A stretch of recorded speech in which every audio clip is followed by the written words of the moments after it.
The Audi TTS is a great design before anything else. I'm okay with that. Make no mistake, I was deeply honored to be invited to take part in the deliberations toward selecting the 2017 10 Best. I spent 5 days driving 40-some contenders and most of the incumbents. Fantastic.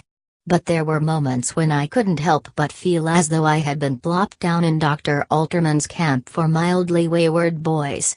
I mean, the entire 2-week drive-a-thon is staged at a freaking Boy Scout camp, and there are, like, 42 dudes, plus one brave woman, in their scruffy facial hair, the dudes, and vintage car and driver tees worn under untucked flannel shirts.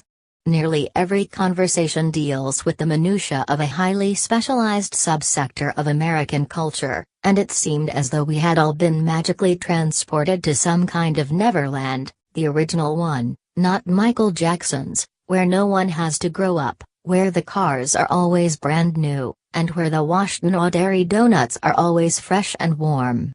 In this environment, after let's call it 2 decades as editor-in-chief of Esquire, it should have been no surprise that the car by which I was most surprised to be delighted, the car that I spent the most time in, was one that gets no love from this crowd, the Audi TTS.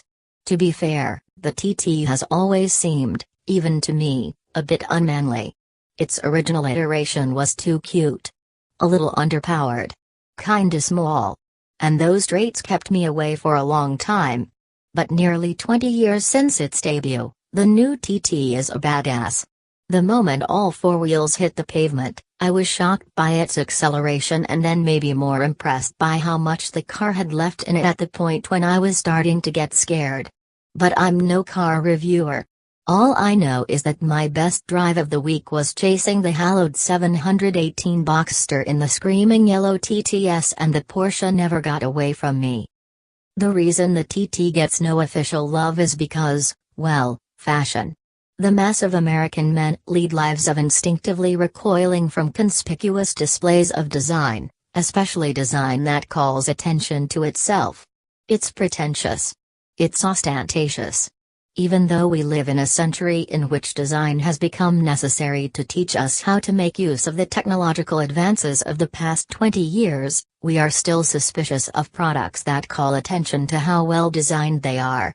Even though we've endured 15 years of cable TV, from Queer Eye for the Straight Guy to freaking Ryan Seacrest asking men what they're wearing on the red carpet, teaching us that it's okay to wear slim-fit trousers and a fitted suit jacket, here we still are, in untucked dress shirts and comfortable Levi's. I admit that the TT makes a point of calling attention to itself. Before I drove it, I found its paint job to be a little, alienating. And my first impression, on falling into its driver's seat, is that it's awfully luxurious, a trait that